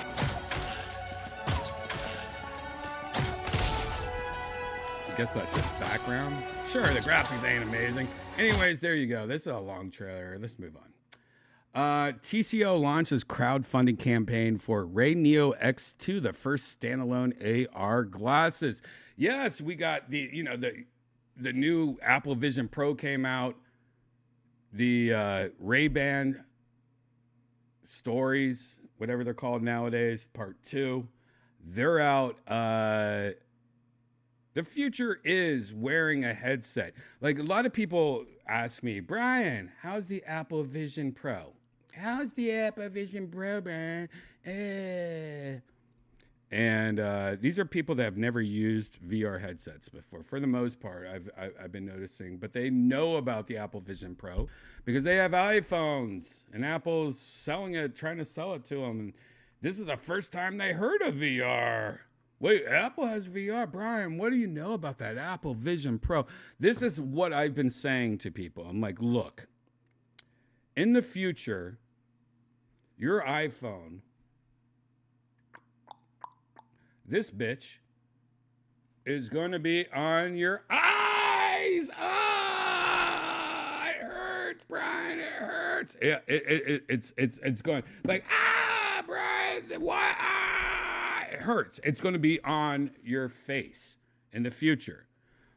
What I say the Apple Vision Pro is not VR. It's not a VR headset. It is a iPhone in 5 years.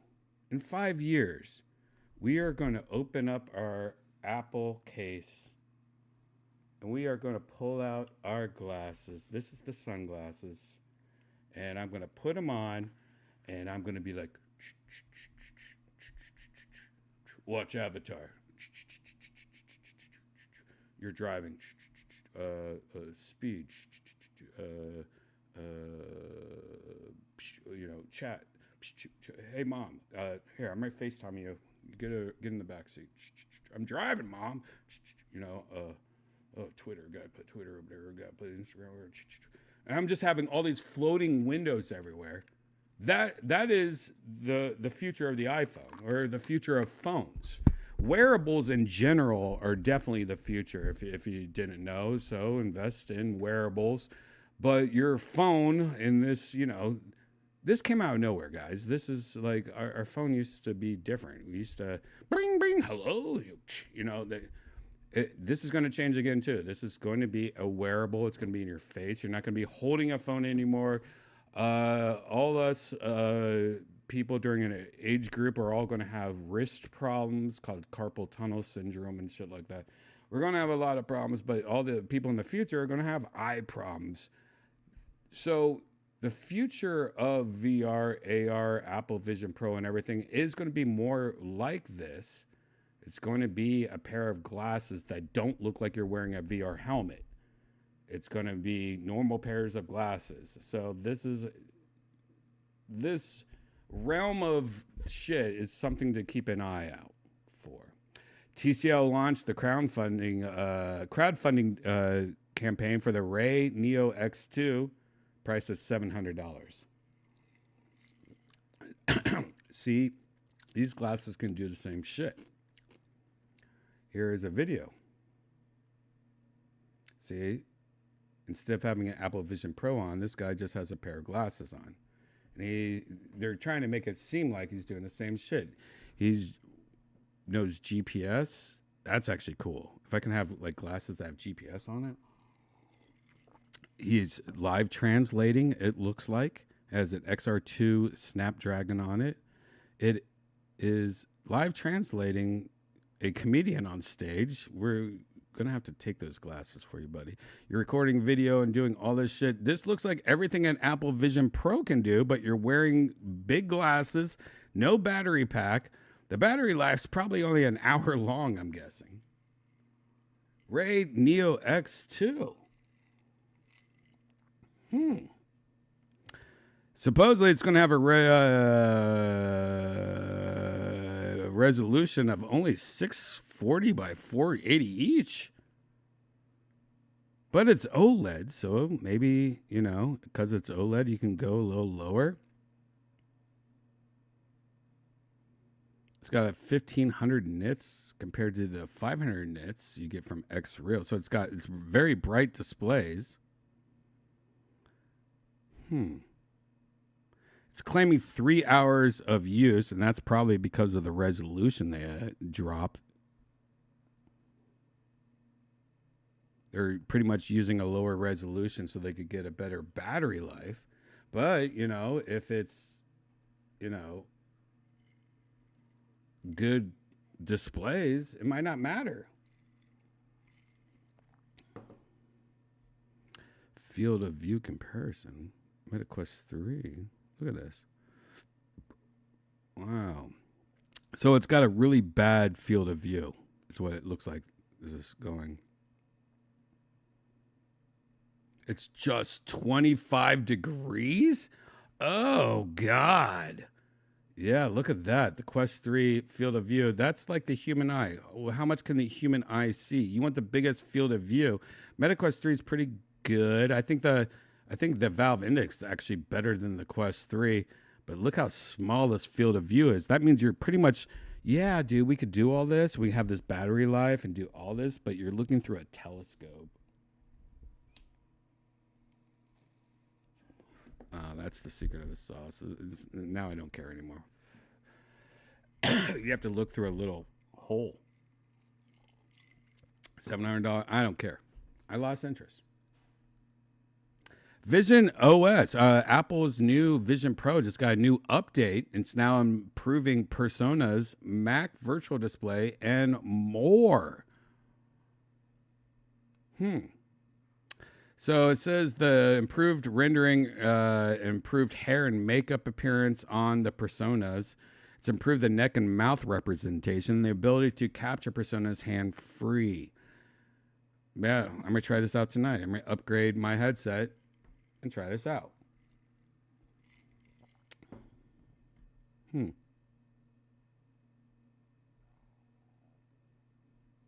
This is also what updates the new update has. Improved discovery and connection, reliability of Mac Virtual Display.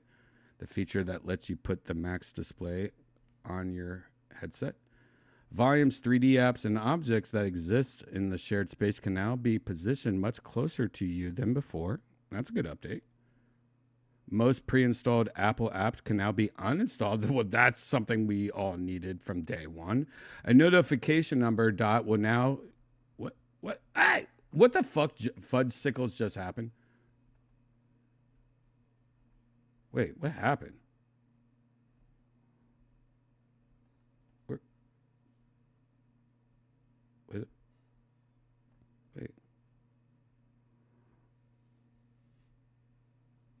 Wait, what? Was I reading the same article?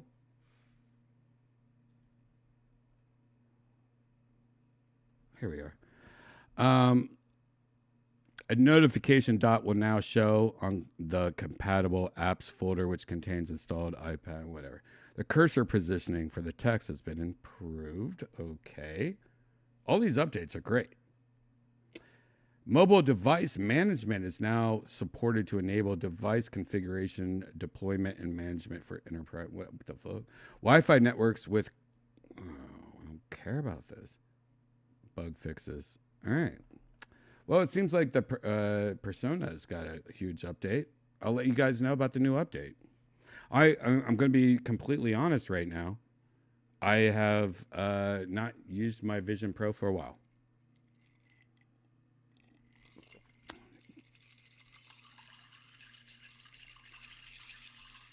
I want VR chat on it, guys. I want VR chat on it. I'm not going to lie. I like VR chat on VR. That's why I like VR. I think VR chat is one of the only reasons I like VR. I think it's cool. VR chat as a company, if I can invest, I would.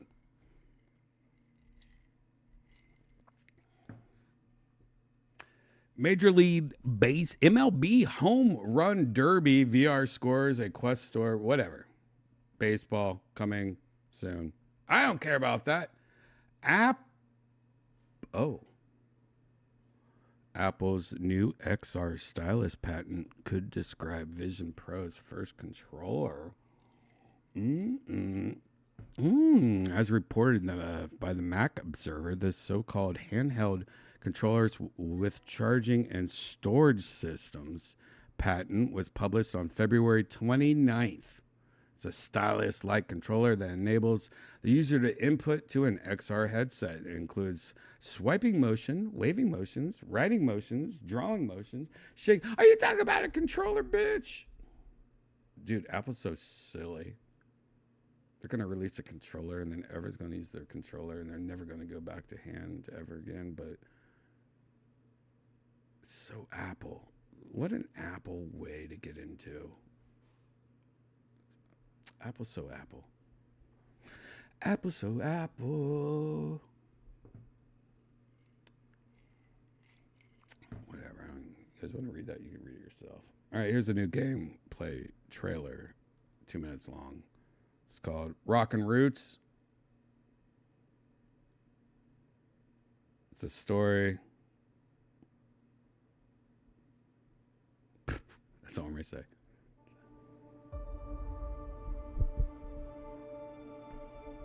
This mystifying story unfolded many moons ago.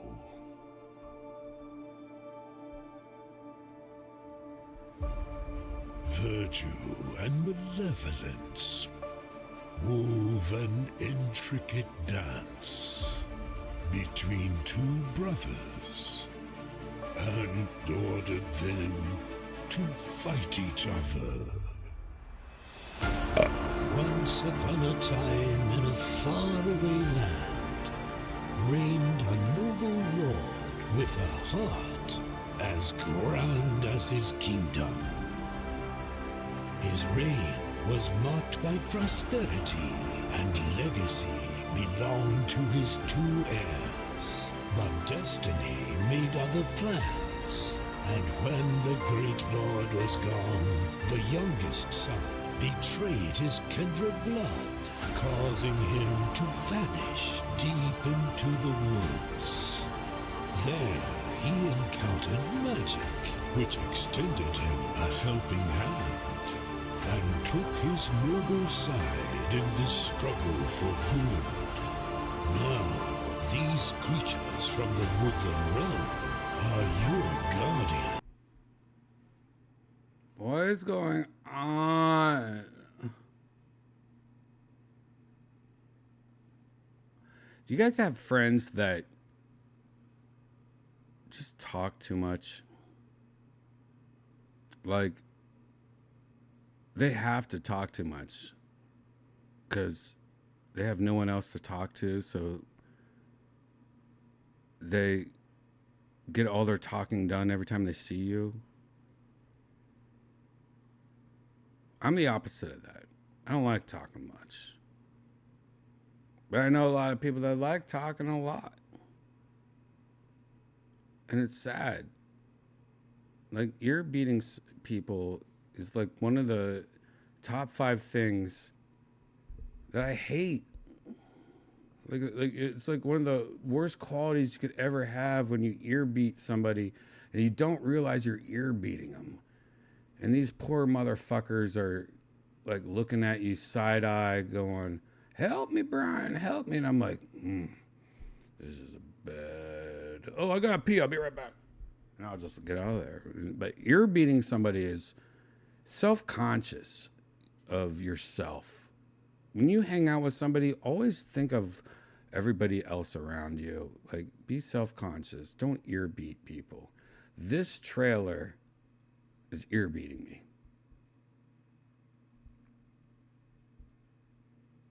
Live action VR series The Faceless Lady debuts in Horizon Worlds next month.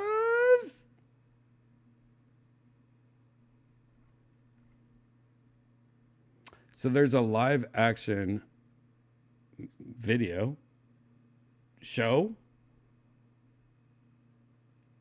I guess it's a show. It's going to be on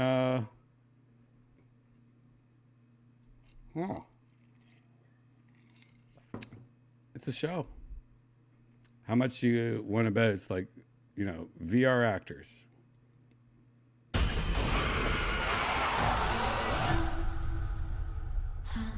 Does this not seem a bit crazy to you? Like, who gives a... Who?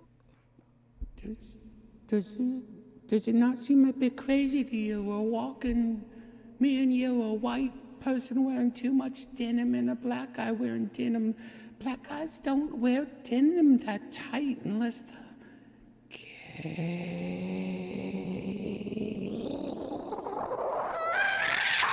Away a castle. Welcome to Killer Castle. Games reveal the truth of a person. The winner shall inherit everything. This is too good to be true. You shall each take turns to throw the axe. All right. I'm just kidding. You know, video games don't have the same acting as like a Netflix show and stuff like that. Obviously, it's going to be silly and cheesy. But if you're in VR, looking at this and doing pretty much a Dragon's Lair with like a live cast of friends of the director and shit. Oh my god. There's only one way out of here. You have to win. Man, that's 60 frames a second, man. Always looks so good. Guys, just a reminder, every time you go to your parents' house, turn off that fucking setting in their TVs. The smooth motion, like it's... Oh, God. Find a key to move on. And avoid the guards. The Faceless Lady. She drives people mad. We are being hunted. Not a castle, it's a slaughterhouse.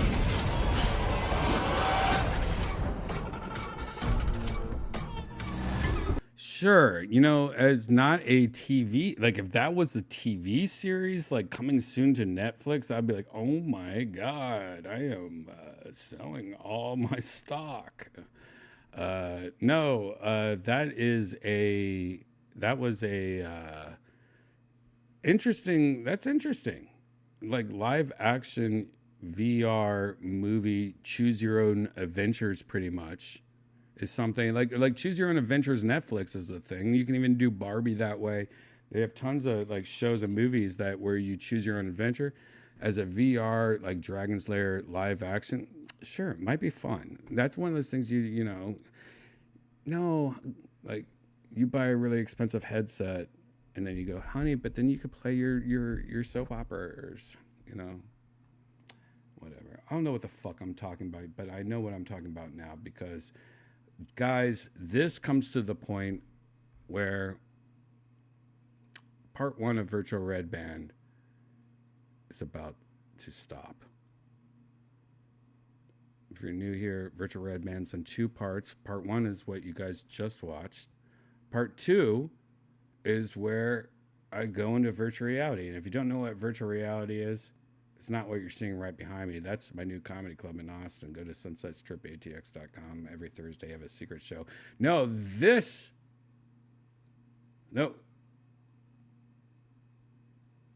All right.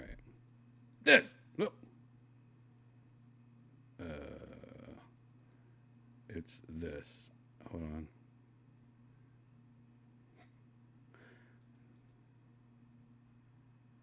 This is virtual reality.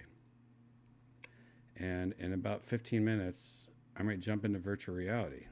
Part 2 of Virtual Redban is going to start, but I'm going to be dressed up as a woman with all my friends. A lot of them are comics, musicians, crazy people, Australians. We're all going to dress up as characters in virtual reality and hang out and talk and smoke and drink and do everything we've been doing for the last 2 hours, but in virtual reality. Part 2 of Virtual Redban's about to start in 15 minutes, so grab a drink, take a piss, walk the dog, go on my Instagram or my Twitter X. Part 2 is about to start in 15 minutes. See you soon, bitch.